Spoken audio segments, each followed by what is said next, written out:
Bab ketiga, bab tentang kunci salat itu ialah suci. Qutaibah, Hannad dan Mahmud bin Ghailan meriwayatkan kepada kami, kata mereka, Waqi' meriwayatkan kepada kami daripada Sufyan. Kata Imam Tirmidzi lagi, Muhammad bin Bashar juga meriwayatkan kepada kami.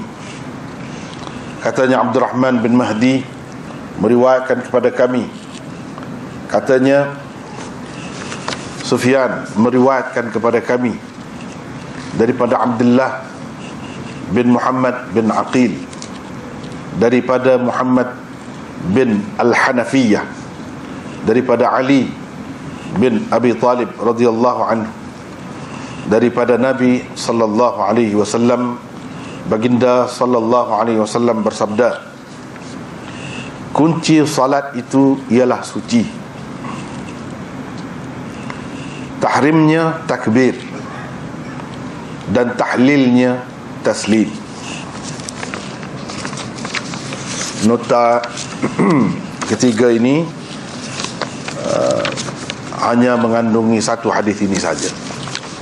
Tak sempat saya nak masukkan yang keempat. Kalau yang keempat tu jadi panjang pula. Jadi ini hadis yang ketiga dalam Sunan Tirmizi.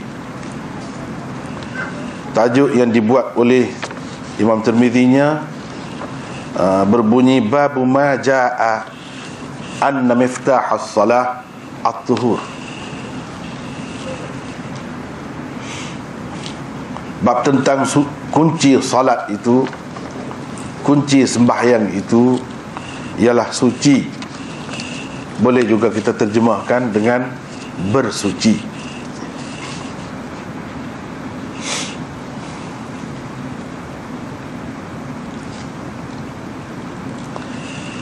Perlu diketahui sebelum kita memulakan perbincangan tentang hadis yang ketiga ini, bahawa tajuk bab yang dibuat oleh Imam Tirmizi dianggap ulama-ulama hadis sebagai tajuk yang paling mudah dan paling jelas berbanding gurunya Imam Bukhari dan lain-lain lagi. Kalau Bukhari nak bincang tajuk tu pun satu hal, perlu banyak perbincangan lah. Sebab di situ dia simpan khazanah ilmunya, fiqhnya, istinbatnya, dia masukkan di dalam tajuk babnya. Imam Tirmizi pun buat tajuk juga, tapi tajuk dia adalah yang paling ringan. Itu perlu kita tahu. Dan tajuk ini memang dibuat oleh dia sendiri, tidak sebagaimana Sahih Muslim, dia tidak sempat buat tajuknya. Kalau kita perhatikan tajuk ni, ia sebenarnya adalah satu bahagian daripada lafaz hadis yang akan dikemukakan di bawah ni, iaitu hadis yang ketiga, sebahagian. Ini adalah permulaannya. Tadi kan kita baca, cuba tengok tu, matan hadis, kita panggil yang disebut oleh Nabi SAW, itu matan hadis. Rasulullah SAW bersabda, miftahus salah at-tuhur wa tahrimuha at-takbir wa tahliluha at-taslim. Dia ada tiga bahagian sebenarnya. Sabda Nabi SAW tu, kalau kita analisa, dapat kita bahagikan kepada tiga. Yang pertamanya, miftahus salah at-tuhur. Itulah yang Imam Tirmizi ambil, jadikan tajuknya.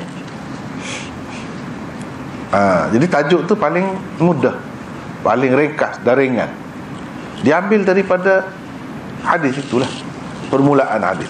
Miftahus salah at-tuhur, itu satu bahagian. Wa tahrimuha at-takbir, itu bahagian yang kedua. Wa tahliluha at-taslim, itu bahagian yang ketiga. Dia ada 3 juzuk. Kita panggil 3 juzuk, 3 bahagian. Hadis ini kalau kita nak pecahkan, nak pisah-pisahkan, boleh kita pisahkan kepada 3 bahagian.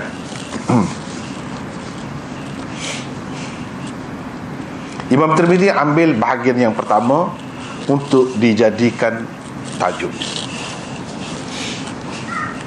Babu ma jaa anna miftah as-salah at-tuhur. Babu ma jaa, kita tak terjemah situ. Kalau kita baca kitab-kitab lama, Jawi lah, kitab Jawi Melayu lama, dia akan terjemahkan ma itu dengan barang. Dia mesti barang. Sekurang-kurangnya kalau kita baca yang Syekh Marbawi punya tu, Bahrul Madhi. Saya pun masa buat ini tengok juga. Bahrul Madhi, itulah yang ada pun pada kita. Sebenarnya kitab hadis yang agak besar, yang dikarang oleh ulama kita itu tu, tak ada lain. Tak ada lain. Dia walaupun dia, ialah dia orang lama juga, orang lama, jadi bahasa dia tu macam itulah, dia guna bahasa lama. Bab barang yang barang yang datang ia. Ja'a tu makna datang kan? Datang. Jadi ma itu maknanya barang. Kalau terjemahan baru, ma itu maknanya apa? Orang Melayu kemudian ni, moden ni, dia terjemah apa? Orang Melayu lama, sastra Melayu lama, ma itu diterjemahkan dengan barang. Melayu baru, apa? Kita tak terjemah begitu juga. Ini apa yang datang, apa maksudnya? Dan apa maksud ma itu? Ma, kalau kita tengok dari segi bahasa Arabnya, adalah isim mausul namanya. Isim mausul. Isim mausul ini adalah satu isim mubham. Mubham maknanya sama, tak jelas. Satu kata nama yang menunjukkan sesuatu yang samar, tidak jelas. Baik, kalau kita kata barang, apa barang? Barang tu apa? Boleh belaka kan? Boleh. Semua tu nak kata apa, barang tu apa pun. Kalau kita kata apa pun begitu je. Apa yang saya tahu. Jadi apa yang saya tahu tu apa tu apa? Tak jelas. Masih samar.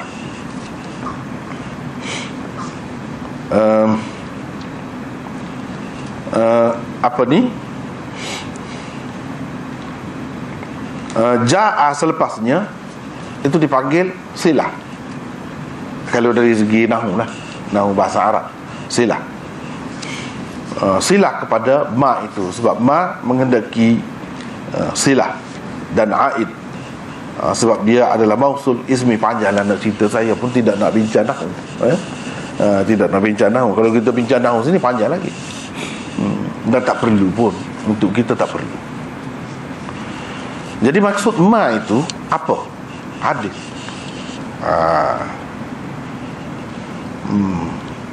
Hadis. Ma itu kalau ditafsirkan, kalau dibayankan, dinyatakan, maka maknanya ialah hadis.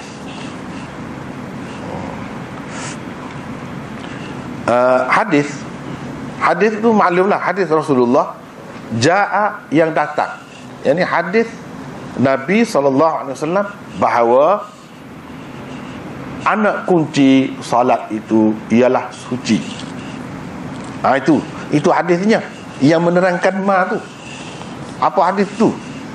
Gini-gini. Jadi ja'a datang. Apa maksudnya? Datang. Maksudnya wasala. Ma wasala ilaina. Min al-hadith an-nabawi misalnya. Ma wasala ilai, itu makna kalau dalam bahasa Arabnya lah. Itu begitulah. Datang itu mana hadis yang sampai kepada kita. Ma warada, boleh juga, sebab itu orang kata dalam bahasa lama dia sebut warid. Ada warid tu, mana ada dalam hadis tu sampai kepada kita. Warid, warada itu warid lah. Yang ni hadis yang sampai kepada kita. Nak sampai itu macam mana? Kena ada sanad lah. Sampainya melalui saluran itu, saluran sanad itu yang Imam Tirmizi sebutkan. Dia ambil daripada hadis ni yang ketiga, 3 orang gurunya, Qutaibah, Hannad dan Mahmud bin Ghailan. Itu sanad yang pertama, saluran yang pertama. Selepas tu dia ada, selepas Sufyan itu ada Ha menunjukkan pemalingan sanad, tukar sanad. Melalui sanad selepas ha itu, Imam Tirmizi ambil daripada gurunya yang lain, namanya Muhammad bin Bashar. Muhammad bin Bashar ambil daripada Abdurrahman bin Mahdi. Abdurrahman bin Mahdi ambil daripada Sufyan Ats-Tsauri. Adapun sanad yang pertama, 3 orang gurunya itu ambil daripada Waqi'. Waqi' ambil daripada Sufyan. Jadi sampai kepada Sufyan, daripada Sufyan ke atas itu sanadnya sama, satu, bersatu di situ. Di bawahnya pecah. Sampai situ jadi satu. Atas itu sama sanadnya. Jadi sampai kepada kita, maknanya hadis ini kita tu, kalau kita nak katakan Imam Tirmizi, maksudnya melalui 2 saluran sampai kepada dia. Hadis ini sampai kepada dia melalui 2 saluran. Dan sampai kepada kita, ini tradisi ilmu kita, dia bersanad. Sampai kepada kita, nak tengok itu, tengok dalam nota yang pertama lah, saya sudah bagi dah. Daripada saya sampai kepada Imam Tirmizi ini, apa sanadnya? Di sana kita sudah senaraikan ada berapa mata rantainya. Mata rantai sanad itu ada berapa sampai kepada Imam Tirmizi. Dan kalau dikira terusnya daripada situ, daripada Tirmizi ni sampai kepada Rasulullah, berapa ada. Daripada situ dikira. Jadi tengoklah di sana. Bila kita kata wabihi qala haddatsana, itu cara baca hadis. Ni mula-mula ni, kalau tadi saya bacakan wabihi qala haddatsana Qutaibah, padahal wabihi qala tu tak ada pun, tak tertulis di sini. Memang begitu, dalam kitab mana-mana pun dia ada beginilah. Tapi bila nak baca tu, orang tak baca haddatsana terus, orang tak baca begitu. Orang baca wabihi qala haddatsana. Bihi itu dengannya, yani bil isnadil madhkur, dengannya, yani dengan sanad yang tersebut, yang telah saya kemukakan di awal, yani pada nota 1 itu. Dengan sanad itu, yani daripada tak mahu sebut banyak kali lah, jadi panjang, ambil masa. Jadi sanad itulah sentiasa setiap hadis ini sampai kepada Imam Tirmizi. Dengan sanad itu, yang tersebut itu, qala, Imam Tirmizi berkata. Qala tu yani Imam Tirmizi berkata, haddatsana Qutaibah. Imam Tirmizi kata, Qutaibah, Hannad dan Mahmud bin Ghailan cerita kepada dia, dan seterusnya. Itu maksud wabihi qala. Saya telah jelaskan dalam nota yang pertama, sila lihat situ. Apa maksud wabihi? Bihi, hi itu balik ke mana? Itu semua tu kita kena faham lah. Sebab kita belajar sekarang ni kitab, walaupun tak nampak kitab dalam bentuk nota ni, nipis-nipis ni. Tapi kalau kitab tu tebal lah. Inilah tebal, setengah-setengah tu dia jadi banyak jilid pula. Yang saya buat belajar dulu 1 jilid saja, Tirmizi 1 jilid saja, tapi tebal lah. Dan tulisannya pun halus, panjang. Yang saya buat belajar dulu itu 1 saja.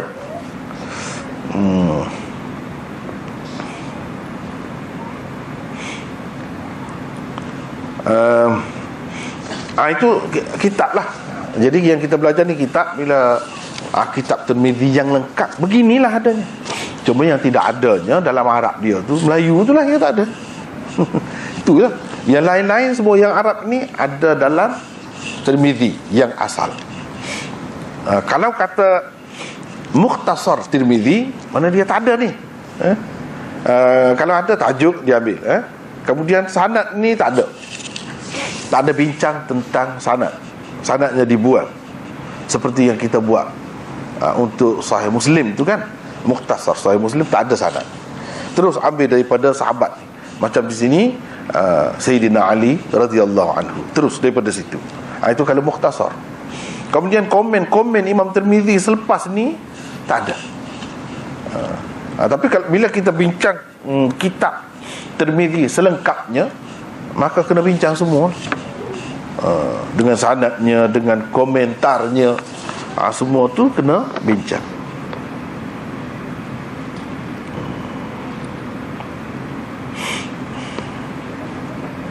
Kalau kita tengok kitab-kitab lama kan, dia banyaklah. Itu sebab jadi tebal. Tapi dari segi perbincangan yang halus, teliti, dan bincangkan segala-galanya bagus dari sudut itu. Untuk kita umumnya saya rasa tidak perlu perbincangan-perbincangan. Dia bincang sampai habislah. Bab macam anna, kenapa anna tidak inna? Inna pun boleh juga kan. Kenapa tidak? Habis ceritalah sebab ini semua. Jadi itu tidak perlu, kepada kita tak perlu. Saya hanya bincang dari segi kandungan dia, pengajaran dia. Apa yang boleh kita pelajari daripada hadis Nabi SAW dan yang berkaitan dengan komentar Imam Tirmizi, itu saja yang kita tekankan. Adapun tentang yang halus-halus, yang tak ada kena-mengena sebenarnya dengan maksud asal Imam Tirmizi, itu kita tak bincang. Kalau bincang itu jadi panjang lagi, tak perlulah. Orang-orang zaman dulu, saya belajar aliran tempat kita pembelajar, 2 negara pembelajar. Jadi saya dapati ketinggalan cara tu. Sehingga kan kalau kita belajar di pondok ni dia kuat nahu Arab. Jadi bawalah kita apa pun, dia akan habis masa dalam nahu. Jadi sehingga kita hilang punca. Apa yang nak dibincang sebenarnya? Ni kita apa? Jadi bincang nahu pula. Semua perkara begitu. Sebab apa? Sebab dia memang penekanan di situ. Dan sebab itu dia jadi kemas, kokoh ilmu tu. Sebab baca apa pun dia mesti tengok dari sudut itu. Tapi rasanya tidak perlu cara macam tu. Kalau nak nahu lah. Ini kita nak bincang ni hadis. Yang kita nak bincang ni hadis. Jadi lebih ke situlah begini. Baiklah. Untuk mudah kita terjemahkan bab tentang saja. Bab hadis tentang, begitulah. Tentang tu maksud hadis lah. Jadi ringkas. Bab tentang kunci salat itu ialah suci. Jadi di sinilah hadisnya. Ada di sinilah hadisnya. Suci boleh kita terjemahkan dengan tuhur boleh kita terjemahkan dengan suci. Satu lagi dengan bersuci. Sebelum ni kita sudah bincang, kalau tuhur maknanya bersuci, tahur maknanya bahan yang nak kita gunakan buat bersuci, seperti air dan lain macam debu tanah dan sebagainya untuk bertayamum, itu tahur. Ini disebut tuhur, bersuci. Kalau bersuci makna perbuatan kita bersuci. Maknanya dalam keadaan kita kotor, berhadas, kita kena bersuci dululah.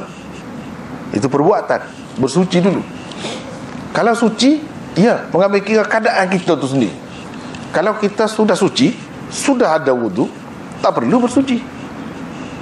Tak perlu bersuci lagi, sebab kita sudah suci. Jadi suci itu sebenarnya yang dikehendaki. Bersuci untuk mendapat suci itulah, untuk jadi suci itulah.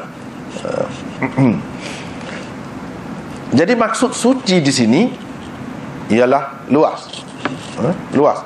Dan itu telah kita bincangkan dalam nota sebelum ini. Telah kita bincangkan dalam nota sebelum ini.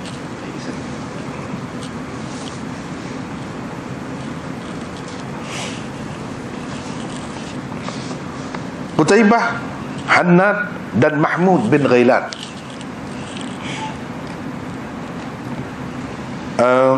Yang mana kita sudah bincangkan tentang perawi ini. Kita sudah sebutkan biografinya, latar belakangnya sedikit sebanyak. Sebelum ini tak akan diulang lagi. Kena tengok sana. Macam di sini, nota 39, 38. Ini mengambil kira nota yang sebelum ni,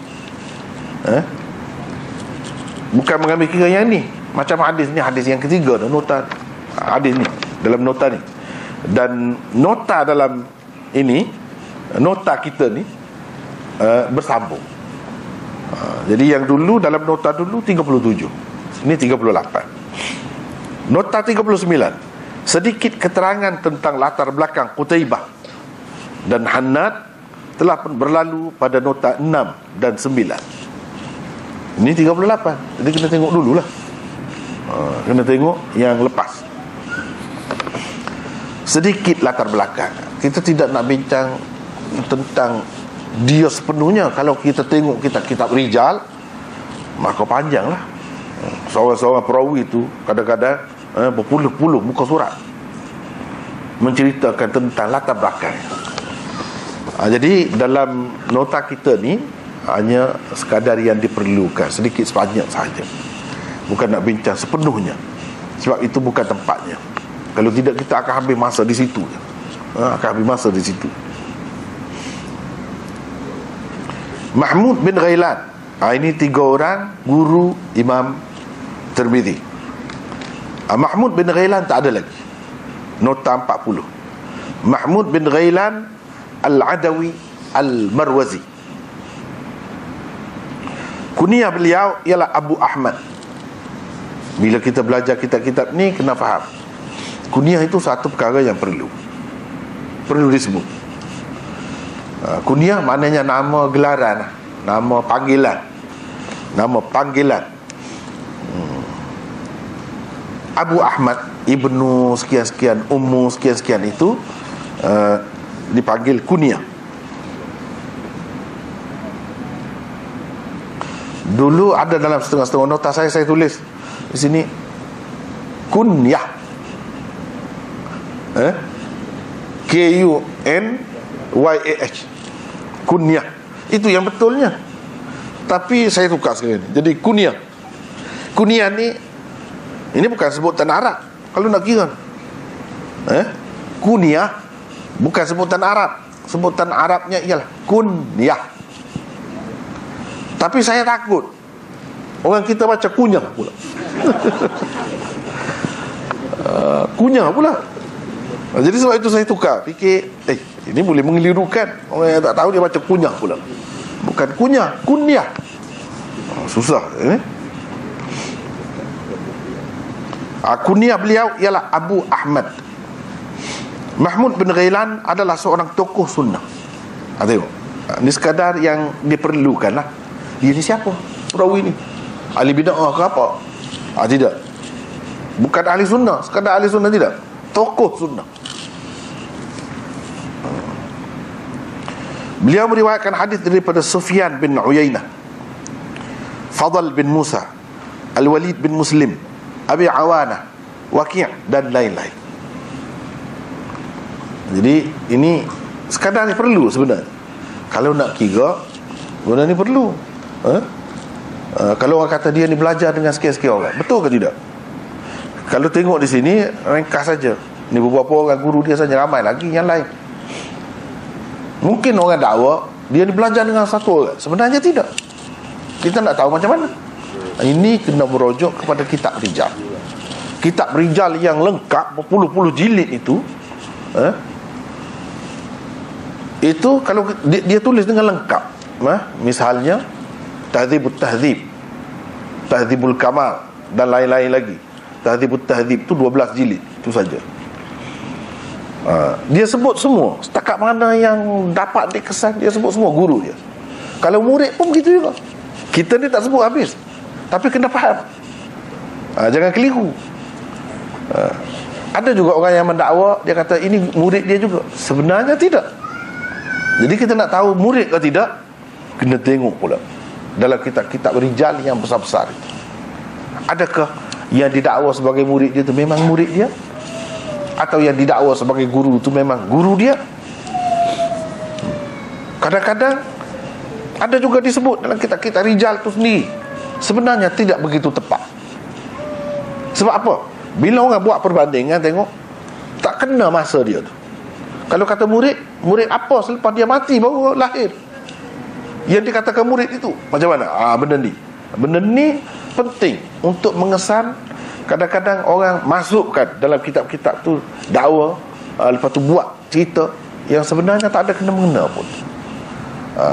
Kalau sebut betul murid dia, di mana? Hadisnya itu di mana? Dalam kitab mana? Orang dapat kesan.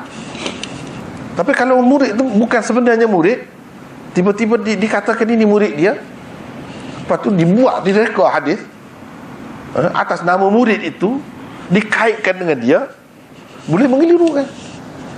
Inilah hijau ulama hadis. Kadang-kadang setengah-setengah ulama hadis tu habis hayat dalam nak mengesan benda ni.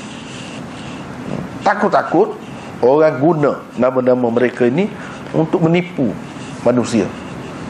Reka hadis, sebarkan benda ni, dikatakan ini riwayat Mahmud bin Ghailan melalui murid-muridnya sekian, padahal tidak ada. Kalau ada, dalam kitab mana riwayat dia tu? Kita boleh kesan dengan cara begitu. Tapi susah kan? Susah tu, kerja berat tu. Orang yang kaji bahagian perawi ni saja, dalam bahagian hadis itu, dia khusus itu. Dia tak bincang dengan yang lain. Tak bincang dengan yang lain. Sampai begitu sekali. Jadi ada bahagian-bahagian pula dalam hadis ni. Bukan semua yang masuk dalam bahagian hadis ni, bidang hadis ni, dia bincang tentang kandungan hadis tu sendiri. Tidak semua. Nak bincang itu ambil masa pula. Bincang tentang perawi-perawi ni saja. Nak kesan betul ke tidak? Berapa banyak dalam Tahdzibut Tahdzib tu sendiri misalnya, ia dipertikaikan. Ini sebenarnya yang dia sebut ini tak ada bukti yang jelas. Tak ada bukti yang jelas bahawa sebenarnya dia sempat berguru dengan orang ni. Tak ada bukti. Jadi ini kerja ulama-ulama rijal, dipanggil ulama rijal. Satu bahagian lah dalam ilmu hadis. Jadi perlu ingat, bila saya sebut begini, bukan ini saja. Sebab itu saya selalu sebut dan lain-lain. Maknanya ada lagi lah. Nak pasti kena tengok sana lah. Sebab kita tidak nak tumpu ke situ. Selain Abu Daud, semua pengarang 6 kitab utama hadis meriwayatkan hadis daripada beliau. Bukhari, Muslim, apa semua tu selain Abu Daud. Yang 6 tu selain Abu Daud, semuanya ada meriwayatkan daripada beliau. Macam di sini Imam Tirmizi ambil daripada dia, Mahmud bin Ghailan. Kata Ahmad bin Hanbal, ini pun satu lagi, ini masalah ejaan. Saya pun susah hati juga. Kadang-kadang Hanbal saya tulis M, di sini saya tulis N pula. Sebenarnya betul kedua.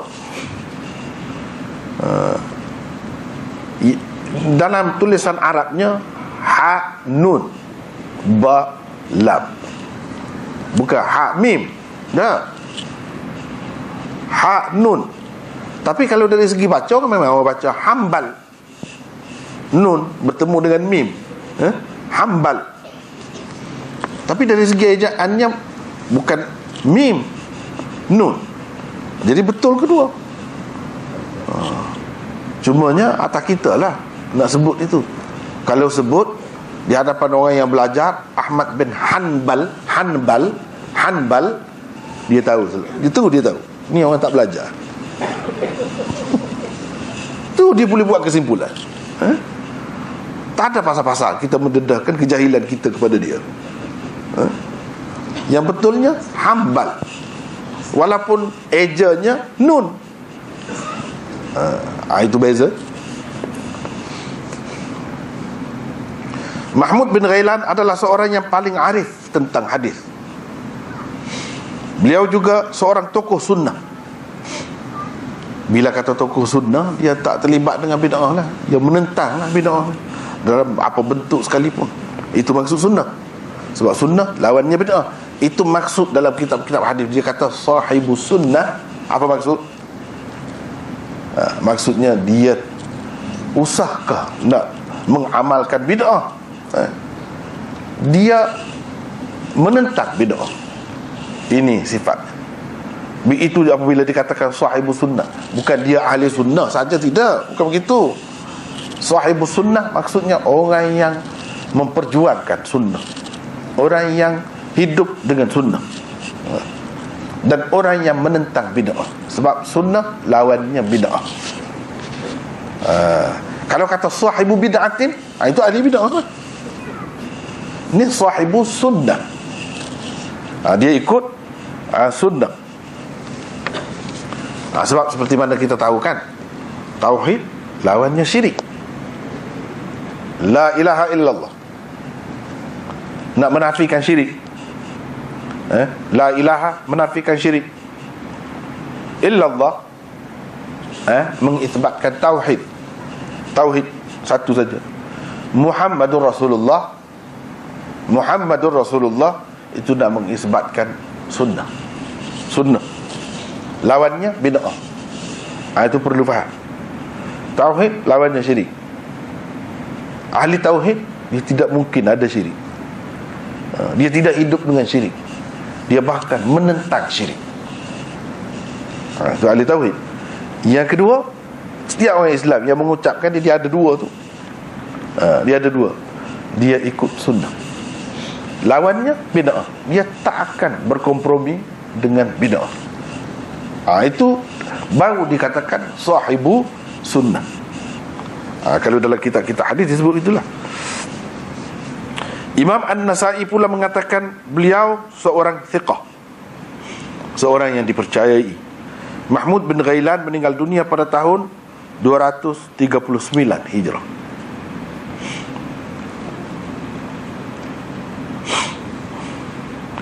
Mahmud bin Ghailan meriwayatkan kepada kami, kata mereka, tiga orang itu sebab kata mereka. Waqi' meriwayatkan kepada kami. Jadi saya perlu jelas kalau kita tengok di atas itu haddatsana, haddatsana, haddatsana semua. Kadang-kadang kita akan bertemu nanti dia sebut akhbarana. Di situ pun saya terjemah sama. Meriwayatkan saja. Setengah-setengah orang dia kata haddatsana menceritakan, akhbarana mengkhabarkan. Lebih kurang kepada orang aman ni tak ada makna semua tu. Tak ada makna semua tu. Kepada orang yang belajar hadis memang ada beza. Tapi kenapa saya buat tak ada beza? Sebabnya mazhab Imam Tirmizi seperti gurunya Imam Bukhari, haddatsana dengan akhbarana baginya sama saja. Asalkan sampai maksud nak cerita kata dia, ini orang ni meriwayatkan kepada dia. Orang ni yang cerita kepada dia. Cerita kepada dia tu meriwayat kepada dia lah. Cukup lah. Sebab dia tak ada bezakan di antara dua istilah itu. Tak ada beza. Sedangkan kepada Imam Muslim, dia berbeza. Haddatsana maknanya yang guru baca, dia dengar. Dia bukan dengar seorang, ramai bersama dengan dia. Itu haddatsana. Ada juga yang dia kata haddatsani, guru dia baca, guru dia sebut hadis itu, dia dengar. Dia dengar dia seorang, tak ada orang lain. Itu haddatsani. Kalau akhbarana pula, hadis itu dia baca, murid yang baca, guru dengar. Guru dengar, tapi bersama murid itu ada ramai lagi kawan-kawan dia. Itu akhbarana. Kalau akhbarani, ada disebut akhbarani. Kadang-kadang dia sebut ni saja, dia tulis ni saja. Itu pandai-pandai kita lah baca. Jadi kalau akhbarani maknanya murid baca di hadapan guru, guru dengar, murid itu seorang saja. Ketika tu dia terima hadis tu dia seorang, bukan ramai. Itu bezanya. Jadi semua tu bila kita baca ni perlu diambil kira. Habis saja di sini Imam Tirmizi hadatsana semua kita terjemahkan meriwayatkan sama saja. Kenapa? Kerana mengikut mazhabnya sama. Di antara akhbarana dengan hadatsana tu tak ada beza. Bolehlah yang kamu baca pun kamu nak kata hadatsana, tak kata akhbarana, boleh juga. Yang guru baca kamu nak kata akhbarana pun boleh juga. Boleh. Sama saja. Bagi dia begitu. Waqi'. Siapa Waqi'? Sedikit sebanyak keterangan tentang latar belakang Waqi' telah pun diberikan pada nota 11 yang lalu. Sila tengok di sana. Meriwayatkan kepada kami daripada Sufyan. Berhenti setakat tu sanad itu. Saluran riwayat yang pertama berhenti setakat tu. Kemudian Imam Tirmizi nak sebut sanad lain pula, saluran lain pula, yang juga sampai ke situ juga. Bila sampai situ daripada Sufyan ke atas itu sama. Pada sanad yang lain, sebelum sanad yang lain itu, saluran yang lain itu ditulis ha. Kalau dalam yang teks asal dia tu ha. Selepas Sufyan ha wa haddatsana. Tapi kena baca ha qala wa haddatsana. Walaupun tak ada qala. Kalau nak cari qala tu tak ada lah. Memang tak ada. Tapi cara dia kena baca. Kalau tak baca begitu, tahulah kita dia tak belajar. Itu saja. Macam tadilah Hanbal apa tu. Kita tahulah dia tak belajar. Ini pun begitu juga. Kalau orang tu baca hadis, maknanya dia ni tidak belajar cara tu pula. Tak belajar cara kitab itu. Itulah yang dikatakan belajar secara talaqi. Dalam talaqi ni dia sebut benda-benda tu. Dia sebut benda-benda tu. Kadang-kadang orang yang belajar hadis pun dia PhD lah hadis, ikut cara baru. Bila dia baca hadis lain tak pukan, benda-benda macam ni dia tak tahu nak baca, masih tak jelas lagi. Itu teruk lah. Malas sekali lah. Sepatutnya tidak begitu. Belajar cara baru pun ialah bagus juga, tapi tak boleh tinggal yang lama tu. Banyak perkara sangat, kita akan ketinggalan.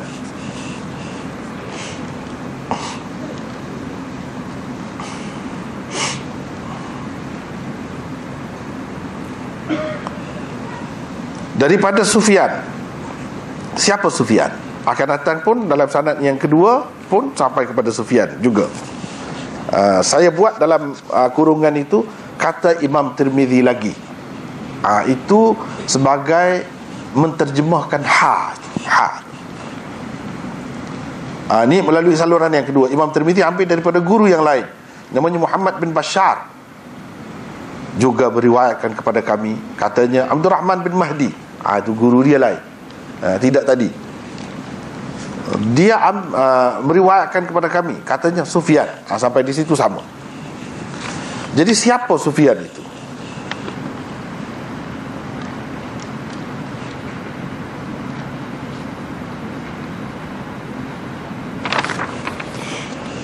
Sufyan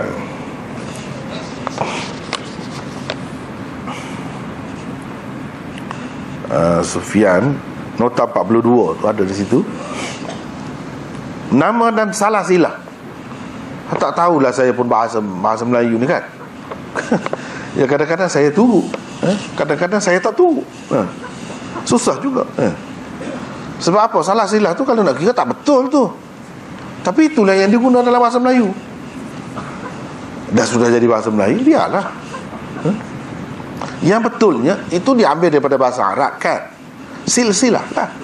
Bahasa Arabnya silsilah. Jadi bahasa Melayu jadi salah silah. Kalau salah silah itu lain. Kalau bahasa Arab itu dia sudah sirah apa? Sudah sirah apa di perkataan apa? Sudah jadi muntahal jumuk pula. Ini macam lain. Tapi tak apalah, ini sudah jadi Melayu kan. Sudah jadi Melayu. Nama kalau dalam bahasa Arab dia sebut gitulah, silsilatun nasab. Silsilatun nasab. Keturunan. Nama dan salah atau silsilah ikutlah. Lengkap keturunan beliau ialah Sufyan bin Sa'id bin Masruq Al-Thawri Al-Kufi. Kunyahnya ialah Abu Abdillah. Seperti tadilah. Seperti tadi, ini satu perkara yang mesti dijelas. Apa kunyahnya? Sebab apa? Sebab kadang-kadang dalam hadis-hadis ni dia mengelirukan setengah-setengah kitab tu. Kalau kitab-kitab yang utama ni okeylah, apalah. Kalau dalam kitab-kitab yang jarang dibaca oleh orang, kadang-kadang dia sebut haddatsana Abu Abdillah. Siapa pula Abu Abdillah? Dia sebut itu mengelirukan, padahalnya Sufyan Ats-Tsauri. Jadi sebab kita kena tahu Sufyan Ats-Tsauri adalah seorang thiqah, hafiz, faqih, abid, imam dan hujjah. Kalau macam ni segala lafaz ta'dil diberikan kepadanya. Ini orang panggil lafaz ta'dil. Ta'dil itu makna lafaz pujian yang menunjukkan kelebihannya. Dia ada dua, lafaz ta'dil, lafaz jar atau tajrih, lafaz yang mengurangkan, mencacatkan, mengaibkan, menyatakan kekurangan. Itu dia ada dua. Ini orang panggil lafaz ta'dil. Kalau ulama kata begini tentang dia, maknanya orang yang hebat. Memang hebat pun, memanglah dia tu hebat.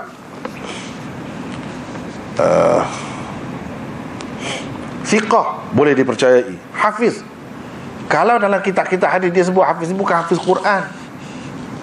Quran tu dia tak cerita dah, tak cakap dah pasal Quran. Sebab semua hafal Quran. Semua hafal Quran. Bila umat Islam ni dia maju dalam bidang agama, dia akan jadi gitu. Kalau tidak, mana dia ketinggalan tu masyarakat tu. Dulu saya nak menghafal Quran saja. Pergi ke India dulu, masa budak dulu. Tak ada di Malaysia. Sampai begitu sekali. Maknanya agama tu tak kemas, tak mantap sebenarnya. Pada ketika itu, walaupun sudah ramai yang belajar, ada pondok, guru-guru pondok pun dia tak hafiz, belajar gitu. Tak kukuh sebenarnya macam tu. Tapi kalau negara-negara yang maju dengan agama, dia memang hafal Quran ni dia tak sebut dah. Tak cerita dah. Bila kata hafiz ini maksudnya hafiz hadis. Itu yang disebut. Sebab hafal Quran ini apa ni panggil? Saiz. Driver kereta kuda tu, hafiz. Driver kereta biasa, dia hafiz. Biasa. Saya duduk di Pakistan, doktor dia hafiz, engineer hafiz Quran. Biasalah. Doktor yang selalu merawat saya masa saya budak dulu di sana, Doktor Syafiq nama. Dia tu doktor tapi dia hafiz. Bulan puasa dia jadi imam. Keadaan macam tu sudah semakin ada di tempat kita. Tapi berapa puluh tahun selepas dia, jauh lama, kita baru nak ada yang macam tu. Dulu tak ada. Tuan guru pun tak hafiz Quran, pun tak hafiz pusaka hadis. Ni kalau sebut dalam kitab-kitab gini, yang saya sebut ni sebab apa? Sebab dia beza. Ini hafiz, dia maksudnya hafiz hadis.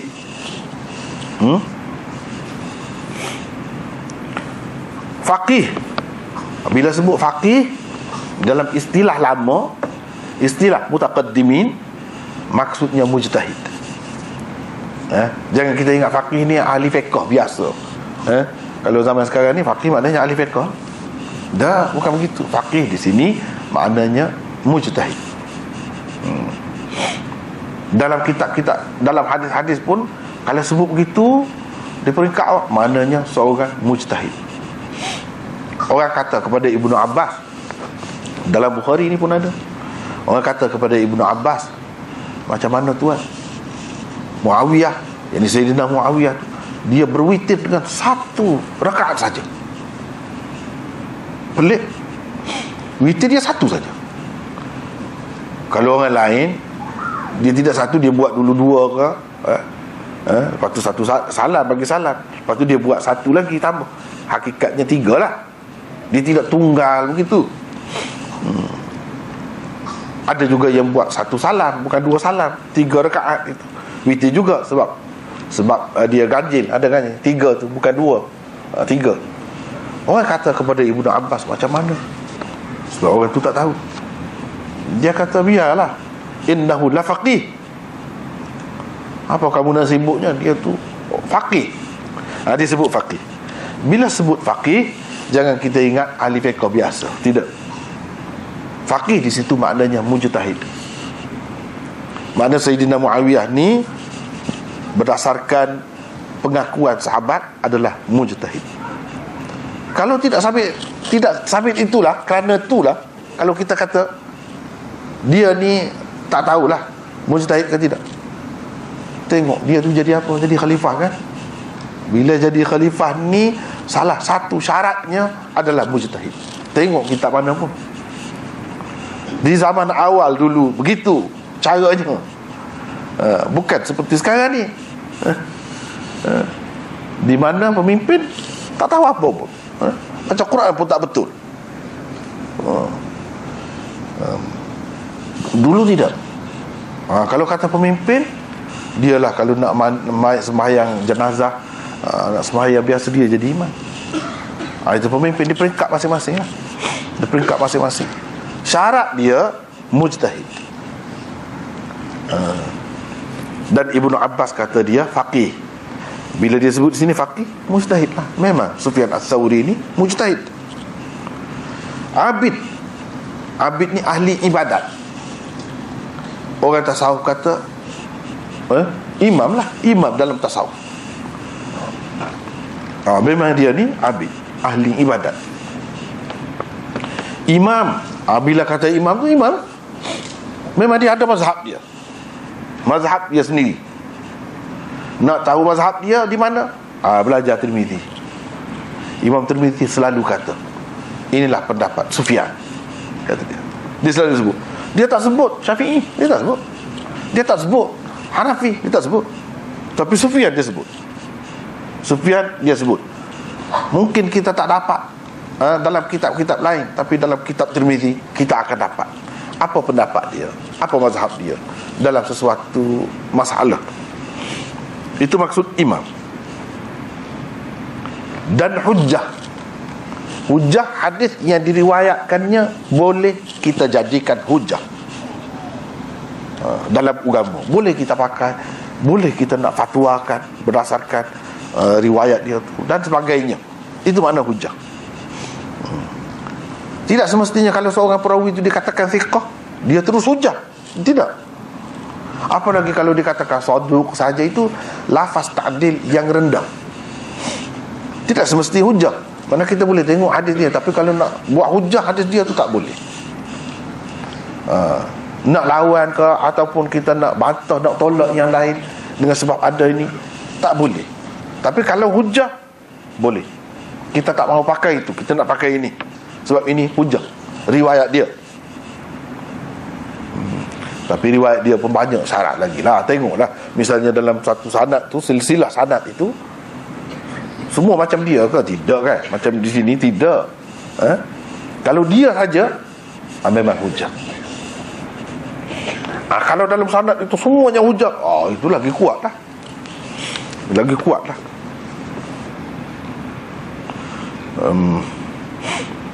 Jadi ini kalau kita tengok sini kan, thiqah 1, hafiz 2, faqih 3, abid 4, imam 5, hujjah 6 lafaz ta'dil yang disebutkan oleh ulama untuk dia. Mana sangat tinggi. Kalau macam ni sangat tinggi. Salah seorang tokoh tabaqah ke-7, ini berdasarkan kitab-kitab rijal dia sebut gitu. Tabaqah ke-7 ni adalah dalam istilah masing-masing yang tidak sama. Orang ni begini, orang ni begini. Dari segi dia tu tabi'in atau tabi'in ke, peringkat mana, peringkat awal, tengah, ataupun kemudian, Itu mengikut pembahagian masing-masing pengarang lah. Bila kita berjumpa macam ni, kena tengok di permulaan dia, muqaddimah dia tu, dia istilah dia pakai macam mana, kita kena tengok situ. Beliau kadang-kadang melakukan tadlis. Tadlis ini suatu cara riwayat yang tidak disenangi sebenarnya, kurang elok.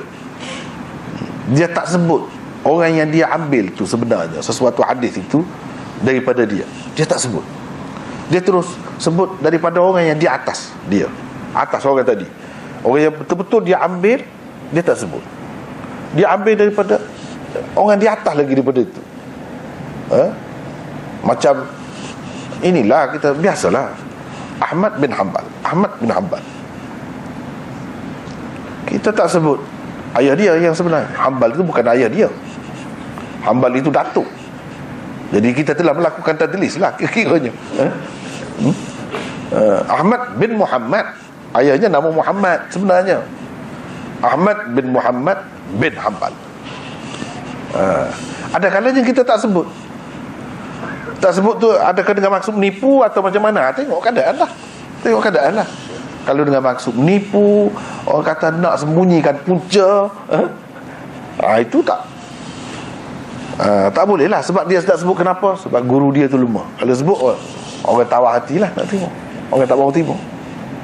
Selalunya orang yang sembunyikan guru ini ataupun mana-mana perawi ini, dia ada masalah, perawi itu.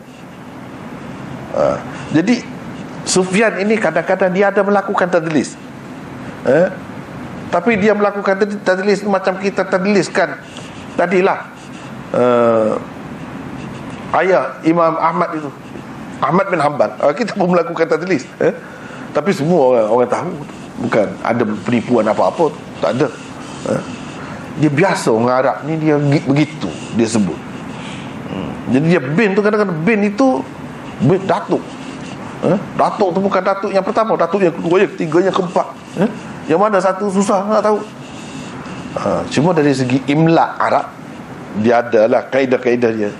Kalau Ibnu ada alif sebelum ba' itu, menunjukkan yang selepas itu bukan ayah dia yang sebenar. Datuk yang pertama, kedua, ketiga.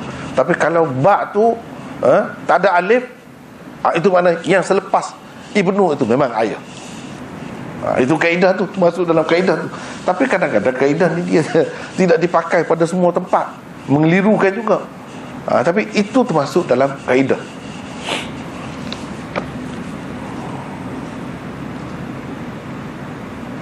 Macam Ibnu Rushd.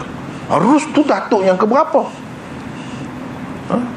Dia 3 keturunan tu, Muhammad bin Muhammad. Atas lagi daripada tu, baru Rushd.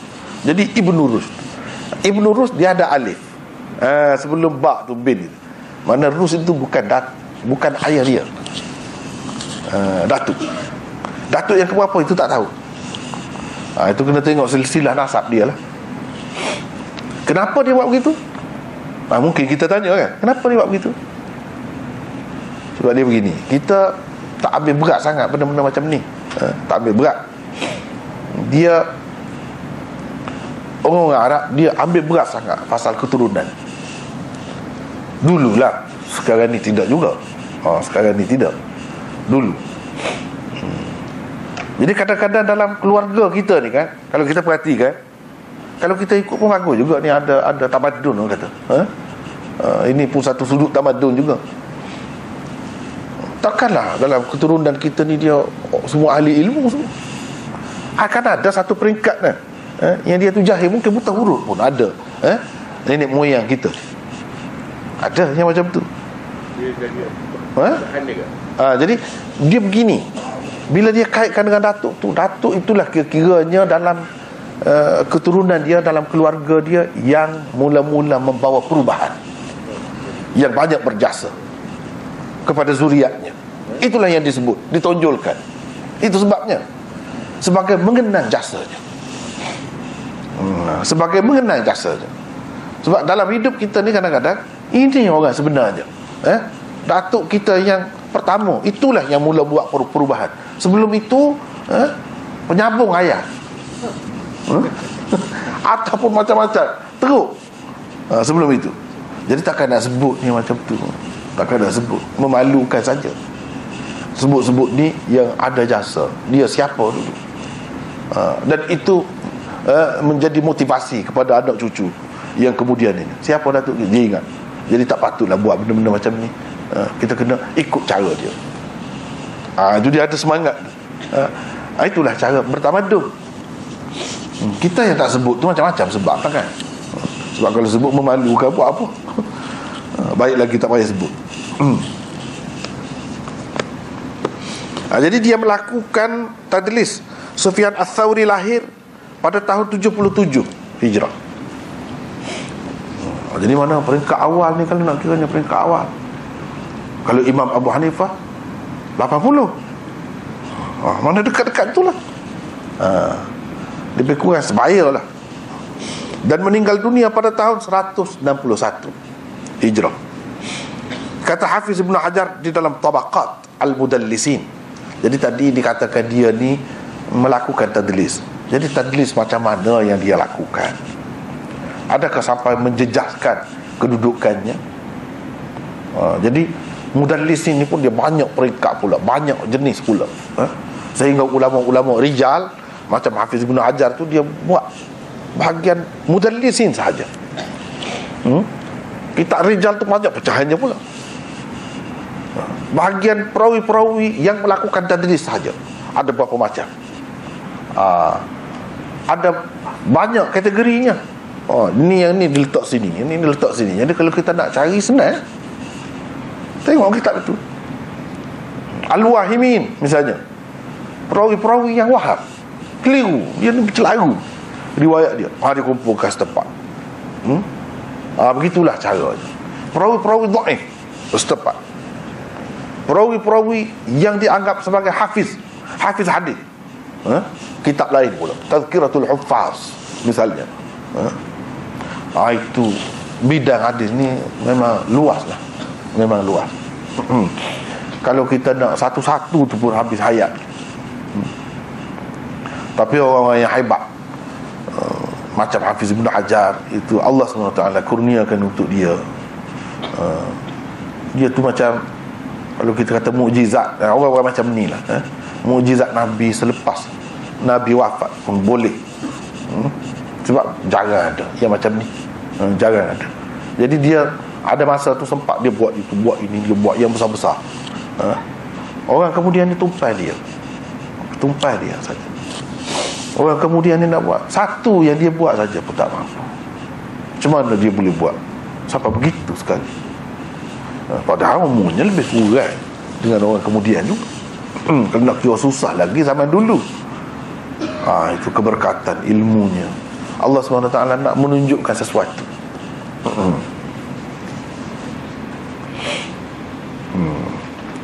Perawi-perawi mudallis itu ada banyak peringkatnya. Pertama ialah golongan yang jarang sekali dikatakan begitu, seperti Yahya bin Sa'id Al-Ansari.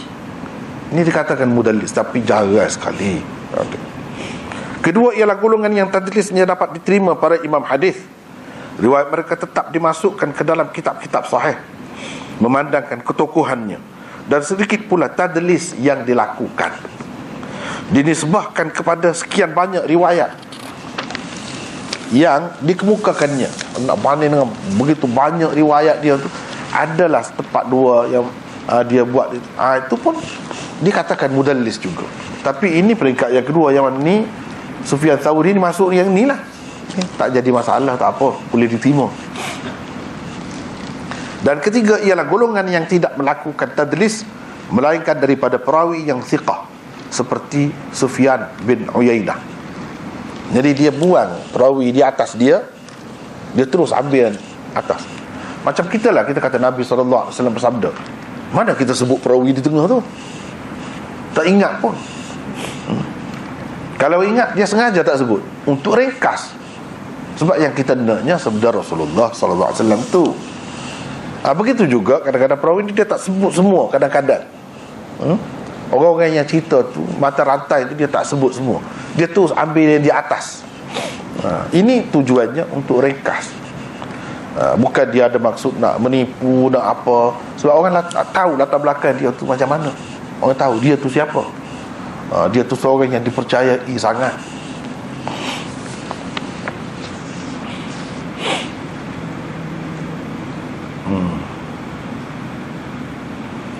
Kemudian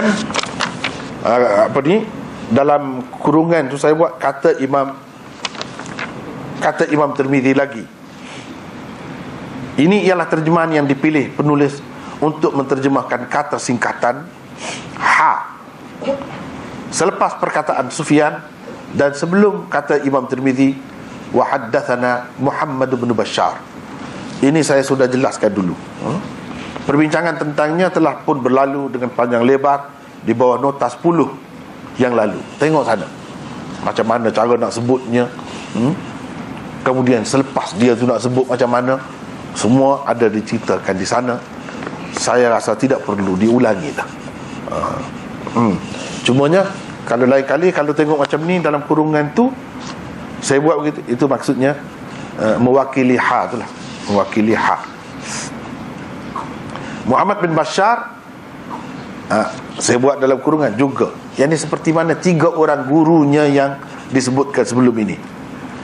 Mereka tu ambil daripada Waqi'. Ini Muhammad bin Bashar juga guru dia, tapi dia tidak ambil daripada Waqi', dia ambil daripada orang lain. Muhammad bin Bashar juga beriwayatkan kepada kami, katanya Abdurrahman bin Mahdi. Dia ambil daripada Abdurrahman bin Mahdi. Abdurrahman bin Mahdi ambil daripada Sufyan. Sufyan tadi, situ bertemu pula sanad. Muhammad bin Bashar, siapa Muhammad bin Bashar? Beliau digelari Bundar. Kalau sebut Bundar, inilah Muhammad bin Bashar. Bun dalam bahasa Farsi berarti buku, buku tulis atau buku catatan.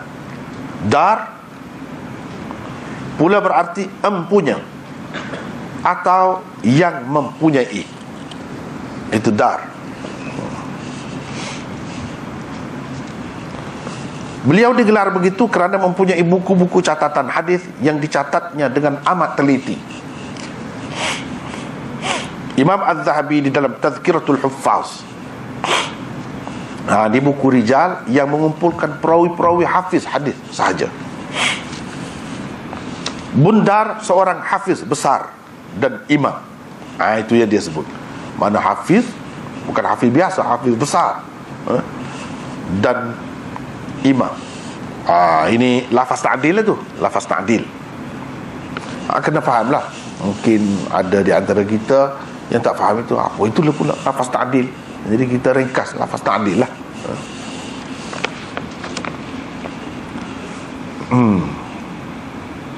Lafaz ta'dil, tajrih, mana lafaz untuk mengkredit, mendiskreditkan seseorang lah, kita kata begitulah. Mana tadi? Nama sebenarnya ialah Muhammad bin Bashar bin Uthman Al-Abdi Al-Basri Al-Nassaj. Jadi Al-Basri maknanya orang Basrah, tinggal di Basrah. An-Nassaj itu kerjanya atau kerja nenek moyangnya, keluarganya, iaitu menenun, tenun. Jadi tukang tenun, bukan tenun dah. Tenun kain. Itu kerja dia. Mereka ni ini budaya Arab. Tamadun dia begitu. Dia bangga dengan sebut kerja dia. Bukan menumpang orang, tidak. Dia berdikari. Kerja dia buat sabun ke, kerja dia buat minyak ke, zayat ke, saman ke, jual minyak sapi ke, atau buat minyak sapi ke, ataupun macam di sini Nassaj, dia menenun kain ke, dia bangga. Kadang-kadang bukan dia pun, ini keturunan dia dahulu. Mereka hidup berdikari, bukan peminta sedekah, tetapi orang yang ada kerja, ada pendapatan dia sendiri. Dia bangga. Jadi An-Nassaj itu dari sudut itulah, dari sudut itu disebut semua. Beliau ialah seorang alim hadis di Basrah, teguh dan kukuh dalam riwayatnya. Muhammad bin Bashar tidak mengembara dan merantau ke mana-mana untuk mencari ilmu semasa hayatnya, semasa hayat ibunya, semata-mata untuk berkhidmat kepadanya. Kita boleh pelajari, tengok latar belakang perawi ini salah satu dia. Dia tak pergi ke mana-mana.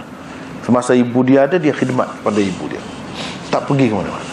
Dia belajar pun di tempat dia saja. Beliau baru merantau untuk mencari ilmu setelah ibunya meninggal dunia. Beliau telah menerima hadis daripada Mu'tamir bin Sulaiman, Gundar, Yahya bin Sa'id, dan perawi-perawi yang seangkatan dengan mereka. Ramai sekali tokoh-tokoh hadis menerima hadis daripadanya. Kata Abu Hatim, Muhammad bin Bashar adalah saduq. Al-Ijli pula berkata, beliau thiqah, banyak meriwayatkan hadis. Jadi ada perawi ini yang tak banyak meriwayatkan hadis, ada yang banyak. Dia ni yang banyak meriwayatkan hadis. Di dalam kitab Tauhid, Ibnu Khuzaimah berkata, haddatsana imamu ahli zamani fil ilmi wal akhbar, Muhammad bin Bashar. Bermaksud imam orang-orang di zamannya dalam ilmu dan hadis. Muhammad bin Bashar meriwayatkan kepada kami. Jadi dia sebut begitu. Ibnu Khuzaimah itu kan seorang yang hebat dalam hadis, jadi dia sebut imam di zamannya, Muhammad bin Bashar. Kata Az-Zahabi, pendapat orang-orang yang mendhaifkan Muhammad bin Bashar tidak perlu diambil kira. La yu'ba'u bihi, la yultafatu bihi, la yultafatu ilaihi, la yu'ba'u bihi. Begitulah lebih kurang. Mana? Tidak perlu diambil kira. Para ulama kemudiannya berijma' tentang boleh berhujjah dengan hadis-hadis yang diriwayatkannya. Muhammad bin Bashar meninggal dunia pada tahun 252. Jadi kenapa Imam Zahabi kata begitu? Saya tak masukkan semuanya. Saya tak masukkan semuanya sebab ada orang yang mendhaifkan dia, ada juga. Jadi perawi-perawi ini kita kena tengok mana yang lebih kuat, dan mana yang lebih sesuai. Kena tengok, kena fikirlah, tengok. Kita nak terima orang yang mentajrihkannya ke atau mentakdilkannya. Macam di sini ada, tapi Imam Zahabi kata tak perlu kita hiraukan. Sebab manusia ni nak cari orang tak ada kata apa-apa pada dia susah juga. Susah juga. Kadang-kadang orang yang baik tak ada salah apa-apa pun boleh orang kata dia salah. Boleh orang tuduh macam-macam dia kan. Bukan sekadar mendhaifkan, bahkan ada ulama rijal juga yang mendustakannya. Al-Fallas, misalnya kadzabahul Fallas. Dalam Mizanul I'tidal disebutkan Al-Fallas mengatakan dia dusta. Tetapi orang tak heran. Sebab apa orang tahu dia ni tidak seorang yang benar dan amin. Macam mana dia boleh kata begitu? Fallas ini hebatlah, memang orang hebat, tokoh rijal juga. Bukan nama sebenarnya tu pun. Fallas maknanya orang yang dapat membezakan duit palsu atau duit asli. Itu mana fallas. Dia tahu beza. Dia tengok, dia tahu dah. Sebab hebatlah.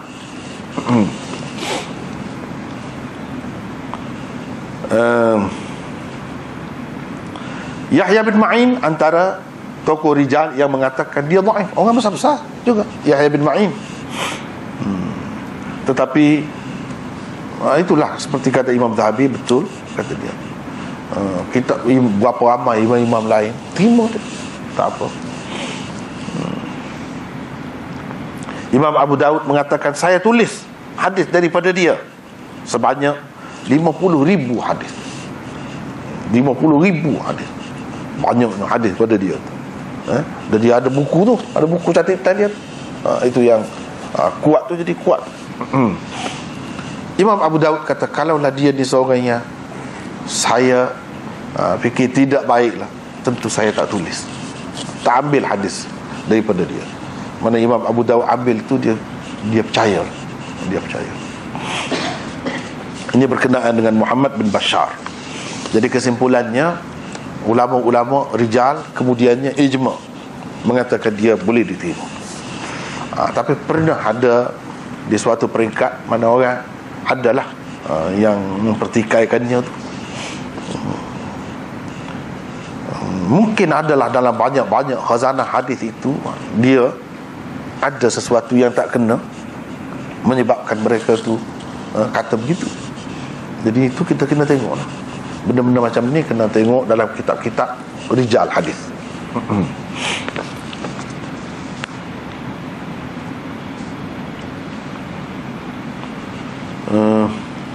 Dia ambil daripada Abdul Rahman bin Mahdi. Jadi kita ni duduk bincang tentang orang saja malam ni. Hadisnya tak tahu di mana lagi.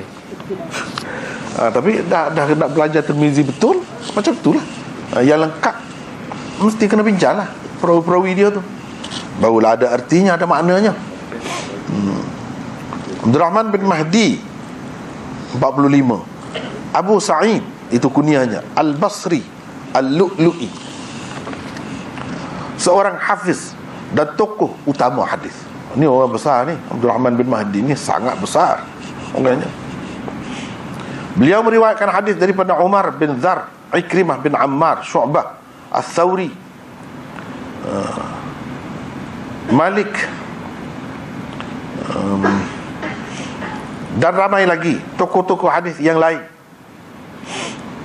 Orang-orang yang meriwayatkan hadis daripada beliau pula antara lainnya ialah Ibnul Mubarak, Ahmad, dan Ibnu Ma'in. Ali Ibnul Madini berkata, orang yang paling alim tentang hadis ialah Ibnu Mahdi. Abu Hatim berkata, beliau seorang imam thiqah, lebih kemas daripada Yahya bin Sa'id Al-Qattan dan lebih teliti daripada Waqi'. Maknanya hebat sangat ni, Abdul Rahman bin Mahdi. Kata Ahmad, apabila Ibnu Mahdi meriwayatkan hadis daripada seseorang, maka ia adalah hujah. Al-Qawariri pula berkata, Ibnu Mahdi pernah mengimlakkan kepada kami berdasarkan hafalannya sebanyak 20,000 hadis. Dibaca saja. Ada murid-murid tulis, bukan tengok kitab pun, dia sebut dengan sanad-sanad ni semua. Macam tu dia. 20,000 hadis. Bukan jalan-jalan orang. Abdul Rahman bin Mahdi meninggal dunia pada tahun 198 Hijrah di Basrah ketika berumur 63 tahun. Beliau mengerjakan haji setiap tahun. Ini antara yang disebutlah tiap-tiap tahun. Dia duduk pun di Basrah kan, tak jauh mana. Basrah ni di Iraq lah sekarang. Tapi pergi tiap-tiap tahun lah mengerjakan haji.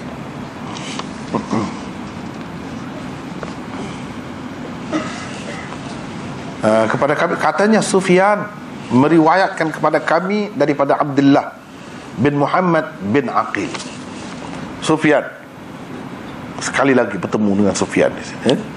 Sufyan tadilah juga, bukan Sufyan lain. Sufyan itulah juga, cuma melalui saluran yang kedua ataupun sanad yang kedua.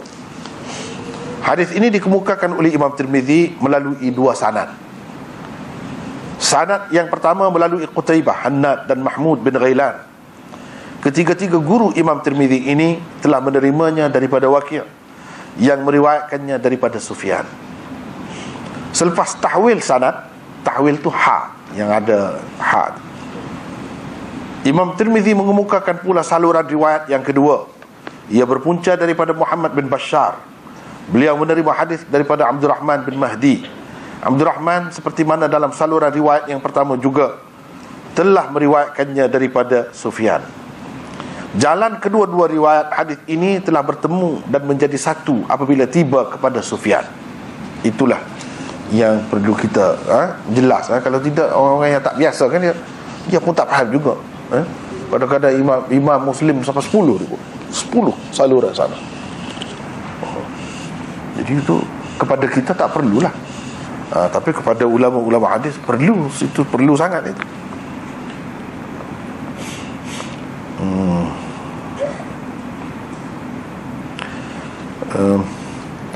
Perawi bagi kedua-dua tariq ini selepas Sufyan ialah Abdullah bin Muhammad bin Aqil. Dia mesti melalui ini perawi ini. Beliau menerima hadis ini daripada Muhammad bin Al-Hanafiyah, daripada Ali, daripada Nabi sallallahu alaihi wasallam. Bagaimanapun Imam Tirmizi tidak menjelaskan identiti Sufyan. Sufyan manakah yang dimaksudkan oleh beliau? Itu masalahnya pula. Sufyan, tadi pun Sufyan, ini pun Sufyan. Nanti Sufyan yang tadi Sufyan lain, Sufyan ini Sufyan lain.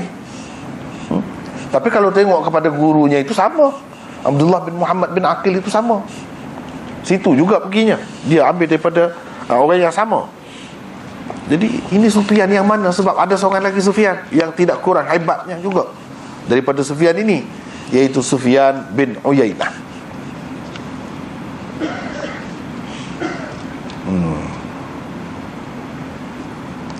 Kekeliruan mungkin timbul di sini kerana terdapat dua orang perawi masyhur yang dikenali dengan nama Sufyan, yaitu Sufyan bin Uyainah dan Sufyan Ats-Tsauri.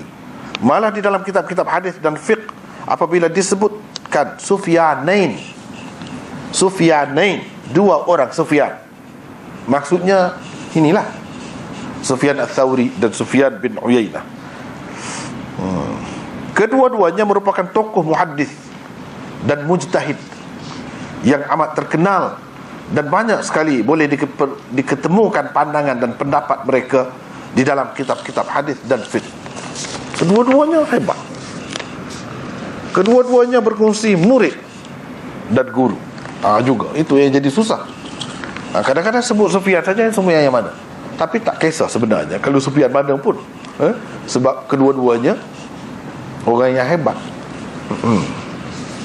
Kedua-duanya orang yang amanah. Jadi hidup pada zaman yang sama, berkongsi guru dan murid yang sama, ramailah sama, tapi ada juga yang berbeza. Cuma para ulama mengatakan Sufyan Ats-Tsauri lebih tua daripada Sufyan bin Uyainah.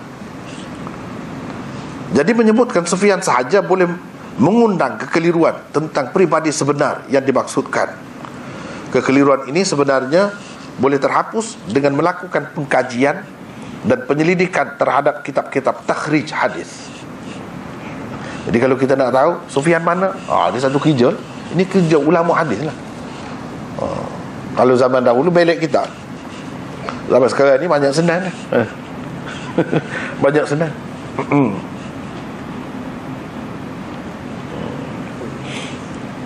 Kitab-kitab takhrij hadis seperti Nasbur Raya, banyaklah kitab takhrij, menegaskan bahawa Sufyan yang dimaksudkan di dalam hadis ini adalah Sufyan Ats-Tsauri. Kalau kita tengok kitab takhrij hadis, misalnya Nasbur Raya fi takhrij ahadits al-Hidayah. Kitab Hidayah ni kitab fiqh Hanafi yang masyhur, yang sangat istimewa kitab itu. Orang yang belajar kitab tu dia tahu macam mana kitab. Hadis-hadis dalamnya ditakhrijkan oleh seorang tokoh bernama Az-Zaila'i. Nasbur Raya.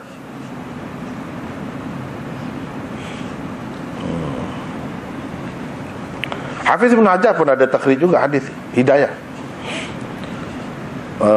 Beliau mempunyai mazhab dan pengikutnya yang tersendiri di zaman kegemilangan ilmu hadis dan fiqh.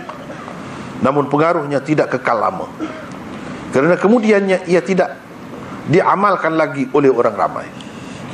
Pada masa kini pendapat dan ijtihadnya boleh didapati dan diketemukan di celah-celah kitab yang pelbagai. Maulana Muhammad Anwar Shah Al-Kashmiri di dalam Al-Arfus Syadhinya juga menyetujui bahawa Sufyan yang dimaksudkan oleh At-Tirmidzi di sini ialah Sufyan Ats-Tsauri. Penegasan para ulama tentang Sufyan yang dimaksudkan di sini ialah Sufyan Ats-Tsauri sebenarnya bersandarkan kepada beberapa riwayat. Yang dia kata ini Sufyan Ats-Tsauri, bukan Sufyan Uyainah. Dia tahu di mana pula? Tahu daripada hadis. Tengok kitab-kitab hadis. Antara lainnya ialah riwayat Abdul Razzaq di dalam musannafnya. Hadis ni juga tapi melalui riwayat Abdul Razak. Dia sebut dalam tu Ats-Tsauri. At-Tabarani di dalam Mu'jam Kabirnya dan Al-Baihaqi di dalam Sunan Kubranya, semua ada sebut.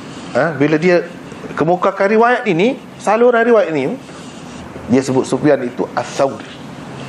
Daripada situlah ulama-ulama tahu bahawa Sufyan yang dimaksudkan di sini ialah Sufyan Ats-Tsauri. Ibnu Ruslan di dalam matan Zubatnya yang disusun dalam bentuk nazam, bahkan telah meletakkan kedudukan Sufyan setaraf dengan imam-imam mujtahid yang lain seperti Imam Syafi'i, Malik, Ahmad dan Imam Abu Hanifah. Ibnu Ruslan ini salah satu kelebihan yang saya rasa, saya dapati di pondok. Saya pun hafal juga kitab ni, matan Zubat ini, macam Alfiyah Ibnu Malik itu pun hafal. Sebab di pondok dia kuat penekanan kepada hafal-hafal kitab-kitab macam ni. Jadi matan Zubat itu dia hafal. Ada yang belajar, ada yang tidak, macam-macam.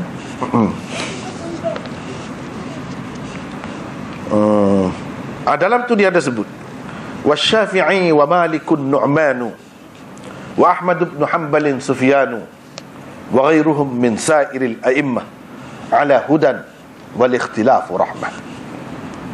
Bermaksud Imam Syafi'i, Malik, An-Nu'man. Nu'man tu Imam Abu Hanifah lah namanya yang sebenar, An-Nu'man. Ahmad bin Hanbal, Sufyan, dia sebut Sufyan. Dan sekalian imam-imam yang lain selain mereka. Imam-imam yang lain ramai lagi selain mereka berada di atas petunjuk, yakni di atas kebenaran. Perbezaan pendapat mereka merupakan rahmat untuk kita. Kalau orang yang belajar betul-betul di pondok pun belajar betul-betul, dia baca ini, dia mesti faham. Tak ada ta'assub sebenarnya. Tak ada ta'assub. Semua imam ini, kata Ibnu Ruslan, boleh pakai rahmat untuk kita.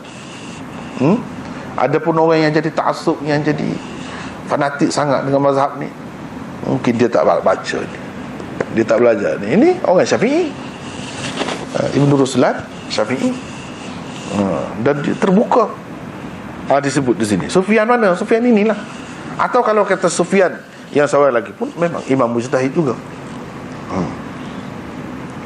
Kesimpulannya ialah Sufyan merupakan madar atau paksi kepada hadis yang sedang dibincangkan ini. Dia adalah paksinya. Tidak kira saluran riwayat mana pun di antara kedua riwayat yang dikemukakan oleh Imam Tirmizi, ia tetap melalui Sufyan juga akhirnya.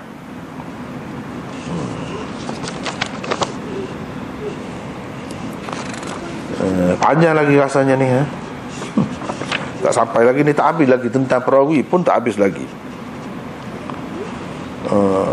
Kemudian Sufyan ambil daripada Abdullah bin Muhammad bin Aqil. Ni dalam kalau dalam sanad ini yang bermasalahnya dia, yang bermasalah sedikit. Kalau nak kira tadi kan tokoh-tokoh hebat saja, hadis ini jadi jatuh darjatnya, kerana dia yang dikira dalam sesuatu hadis ini bukan semua, ada seorang saja.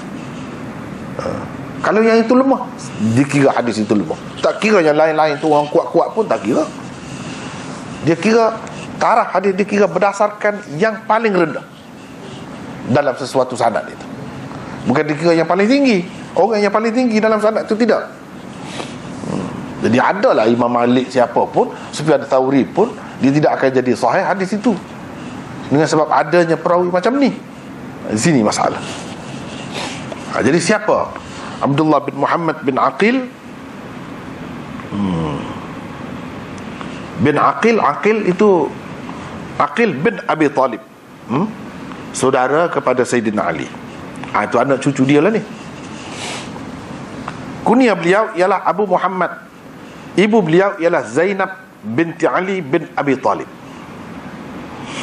Beliau meriwayatkan hadis daripada ayahnya sendiri, dan daripada pak cik sebelah ibunya Muhammad bin Al-Hanafiyah. Beliau juga meriwayatkan hadis daripada Ibnu Umar, Jabir, Anas dan lain-lain. Antara tokoh yang meriwayatkan hadis daripada beliau pula ialah Muhammad bin Ajlan, Sufyan Ats-Tsauri, Sufyan bin Uyainah, Syarik dan lain-lain. Pendapat para ulama rijal tentang Abdullah bin Muhammad bin Aqil secara lebih terperinci akan menyusul kemudian, insya-Allah. Memang sudah tulis pun dalam ni pun ada. Sebab apa saya tidak bincangkan terus di sini? Sebab Imam Tirmizi ada buat komentar tentang dia. Selepas dia kemukakan hadis, dia ada, tadi kita bacakan tadi, mana? Ini nota dia ni, komentar dia di belakang. Di belakang muka surat 50, surat 50. Di situ saya bincangkan di situ, bagi ruang untuk dia di situ. Banyak perbincangan tentang dia. Nanti kita akan sampai situ, kita akan bincang lah. Buat masa sekarang ni tak mau bincang lagi. Tapi dialah sebenarnya yang bermasalah, yang menyebabkan hadis ini jadi jatuh, tidak sampai ke peringkat sahih. Sebenarnya peringkat hasan sahaja, peringkat hasan sahaja. Tapi Imam Tirmizi mengatakan sahih. Itu akan kita bincang juga kemudian nanti, apa maksudnya. Jadi rasanya untuk kali ini setakat itu sajalah dulu. Wallahu a'lam. Wa akhiru da'wana alhamdulillah. Subhanakallahumma wa bihamdika asyhadu an la ilaha illa anta astaghfiruka wa atubu.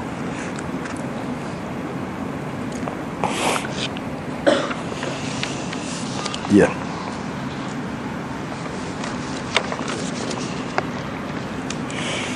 Ada apa-apa nak bincang?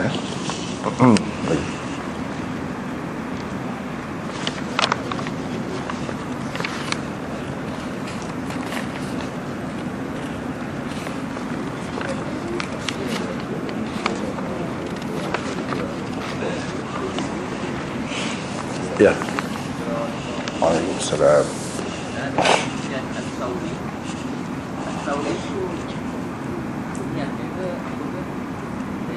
Itu laqab.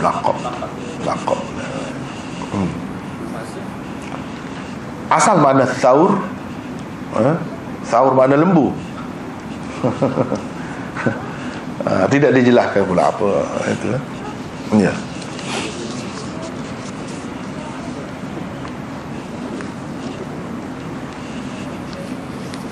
Ya. Waalaikumsalam. Adakah satu hadis itu akan taraf dia akan kurang sekiranya di dalam rangkaian perawi itu, macam katakanlah kita macam tadi itu ada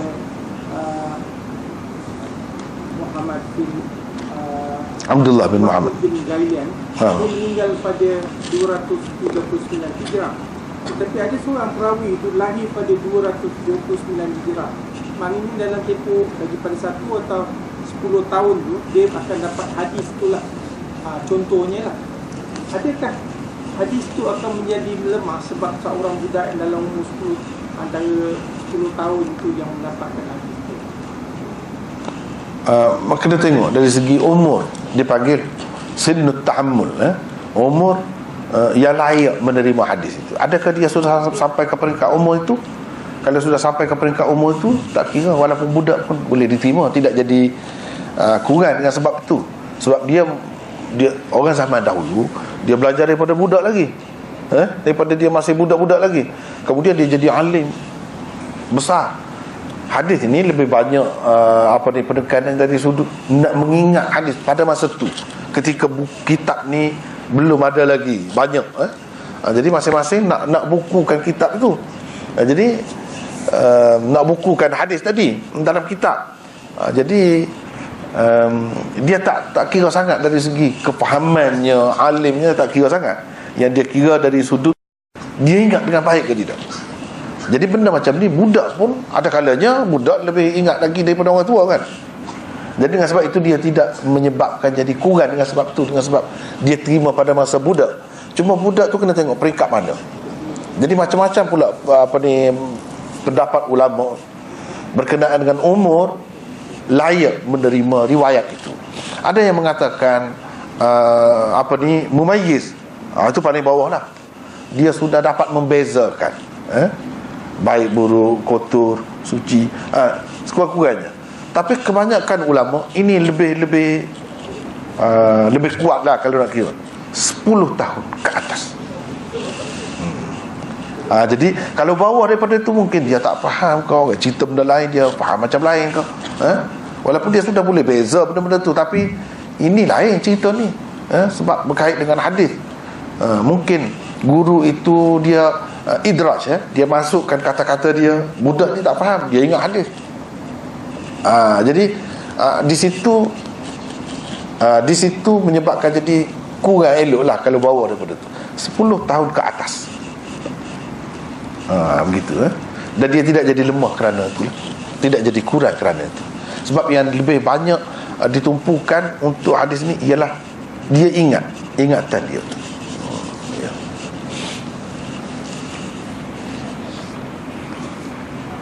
Ya.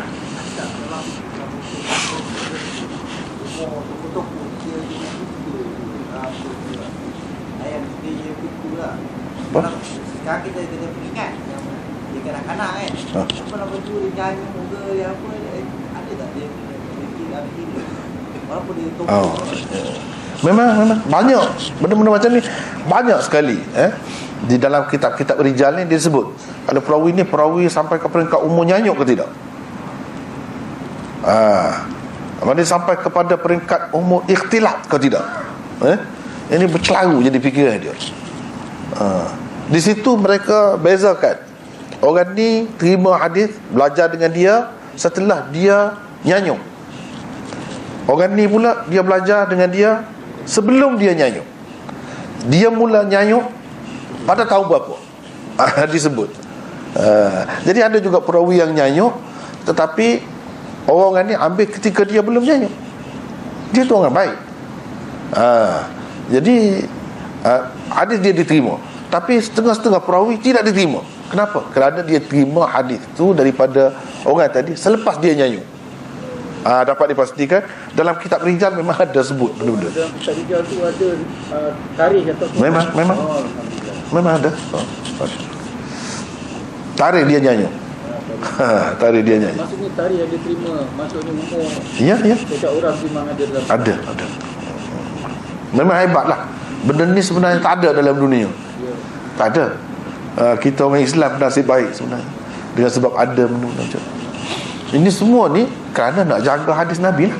Tu ya. Sampai begitu sekali.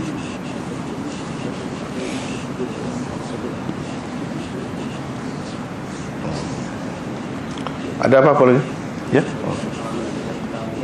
Hujamnya, adakah gelaran Imam Al-Ghazali Hujatul Islam?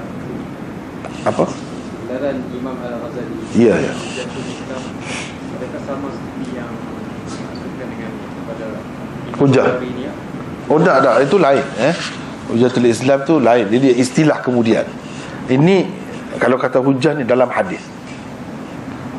Di sini kalau ulama-ulama hadis dalam di kitab-kitab hadis berkenaan dengan perawi ni, dia hujatul Islam tu lain. Ini hujah dalam hadis. Kalau hujatul Islam tu dia dari sudut ini, peranan dia ya, ini istilah kemudian lah.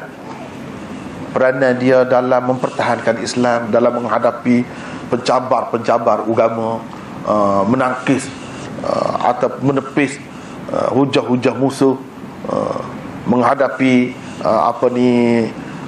ahli bid'ah ataupun ahli-ahli fikir daripada aliran-aliran yang berbeza tu, dia dapat menyelesaikan masalah. Lebih banyak ke situ. Dia bukan ada kena-mengena dengan hadis. Tak ada. Imam Baihaqi dia dalam sekitar tahun berapa itu? Imam Baihaqi Awal lagi. berapa? 500 tahun? 300 tahun? Itu di peringkat awal. Sebelum itu kebanyakannya sebelum itu. Kalau kitab-kitab yang besar ini sebelum 500. Kalau 500 kemudian tu dia peringkat syarah hadis. Peringkat syarah hadis. Pensyarah hadis ni macam Imam Nawawi 600 tahun. Tahun abad yang ke-7 lah kita kata. Yang kelima apa ni, Qadhi Iyad apa semua pensyarah. Dah lebih 700 boleh ke kita terima hadis dia, sedangkan dah jauh yang kata Dari segi mana? dari segi tarikh. Dan dia begini, kalau imam-imam yang kemudian sedikit tu, dia sanad dia tu kadang-kadang dia sampai kepada Tirmizi juga. Cuma dia ada lagi sanad dia. Itu dalam kitab dia tu sanad dia bersambung sampai kepada Tirmizi, sama dengan yang dalam Tirmizi ni. Cuma dia tu panjang sedikit lah sebab dia kemudian. Jadi maknanya sebenarnya asal dia pada Tirmizi lah tadi. Ya, setengah-setengah lah. Setengah-setengah tu tak ada Tirmizi, orang lain melalui saluran yang lain. Begitulah. Ya. Buat masa sekarang lah, ada kita atau buku yang nak mentakrir hadis kan, nak menurut taraf hadis tu, adakah itu dah legal tak? Macam mana? Berdasar pada kitab Rijal dan apa ajaran hadis lah. Ada tak kita legal untuk toko-toko yang kata hadis ni dia mentakrir hadis tu ke taraf dan menaikkan taraf, contoh macam Albani kan, ada tak dari segi akan datangnya yang Menaikkan taraf macam mana tu maksudnya? ada tokoh yang tiba datang tu kata yang sebelum asal ni ada tu saya, tapi dia kaji balik Itu biasa. Itu sentiasa ada dan tidak semestinya orang yang tidak semasyhur itu segala pendapat dia lebih rendah. Tak mesti begitu. Jadi kita kena teliti. Semuanya memainkan peranan. Jadi ada yang dulu orang kata sahih, dia mari dia kata tidak sahih. Dulu orang kata tidak sahih, dia mari dia kata sahih. Macam-macam lah. Itu boleh berlaku dan sepatutnya kena ada lah. Sebab ini sentiasa terbuka. Kecuali benda-benda yang asas tu memang tak berubah dah yang tu. Hadis-hadis yang merupakan asas-asas agama telah menjadi amalan umum dah. Misalnya azan, tentang benda-benda macam itu tak ada berubah lah. Tak akan jadi dhaif dah. Dia dhaif ataupun sahih ni ketika belum dibukukan. Setelah dibukukan sudah selesai dah kalau nak kira. Cuma mungkin ada yang tak nampak di mana sudut kelemahan dia. Mungkin dia belum dicungkil tempat-tempat tertentu. Bukan semua tidak. Itu memang, itulah perlu kepada adanya ulama setiap masa, perlu kepada pengajian hadis ni sepanjang masa untuk jaga benda-benda macam ni lah.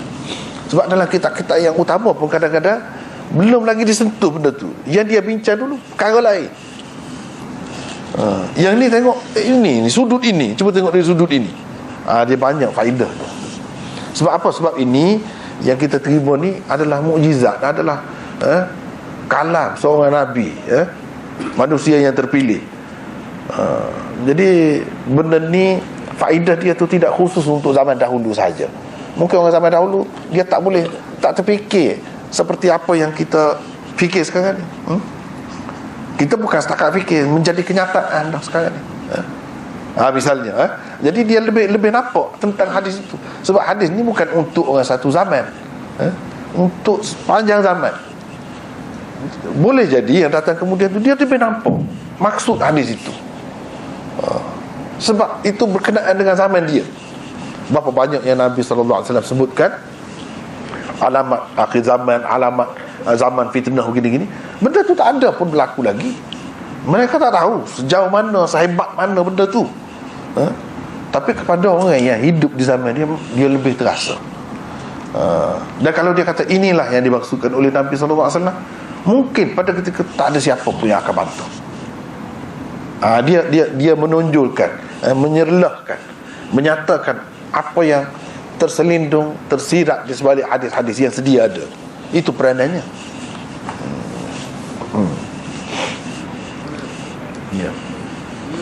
Contoh macam kitab Syiar Alam Nubala. Dalam Syiar Kokoh juga ada cerita-cerita atau pasal Imam Al-Ghazali. Jadi macam mana kita nak pastikan bahawa cerita yang Imam Zahabi tulis ni benar? Kan kita nak pastikan. Satu, dia perlu ada orang-orang yang bertanggungjawab. Itulah perlu ada ulama ni. Inilah peranannya. Ulama ni yang kena sampai peringkat tu lah, boleh jaga kitab itu. Kitab tu ada yang makhtutat, yang masih bertulis tangan, ada yang sudah dicetak, ada yang baca. Kalau tak ada orang yang baca, tak jadi alim. Nak baca, siapa nak baca Syiarul A'lam Nubala itu? Dia kena orang yang ahli dia juga. Bila dia baca, dia tengok, kenapa ni rasa pelik. Tengok dalam cetakan lain, tak ada pula. Misalnya yang saya pastikan sendiri, tentang Nur Muhammad itu dikatakan ada dalam Musannaf Abdul Razak. Saya cek dua edisi dia yang berbeza, tak ada pun. Tapi selama mana dah selama ni yang kata ada. Nuskah mana? Sebutlah nuskah mana yang kata ada tu. Kemudian duduk di mana, dia tengok di mana. Atau dia dengar orang kata ada, dia kata ada juga sekadar. Itu tak boleh. Benda-benda macam ni, itulah perlu adanya ulama. Sebab itu dia akan menentukan benda ni betul-betul ada ke tidak. Kalau ada pun, nak buat macam mana? Kalau ada pun, sama telah tak ada, memang tak ada pun. Kalau ada, kita nak buat macam mana? Jadi ini semua ni peranan ulama lah. Jadi macam kitab tu pun sama juga. Sebab berapa banyak kitab-kitab yang ditulis oleh ulama-ulama kita ni,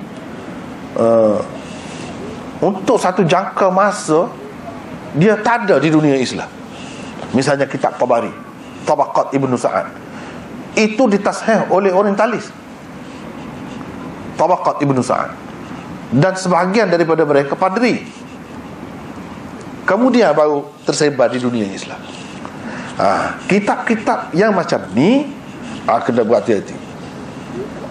Dia ada di Leiden misalnya, dia ada di Paris, perpustakaan sana, dia ada di negeri ni.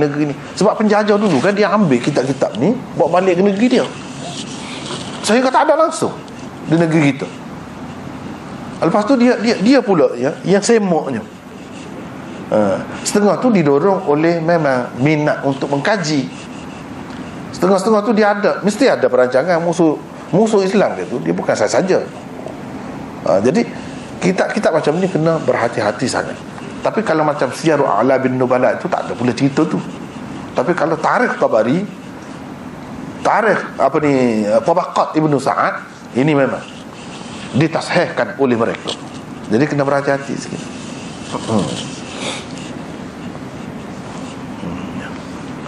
Rasanya cukuplah sekadar itu dulu untuk Allah.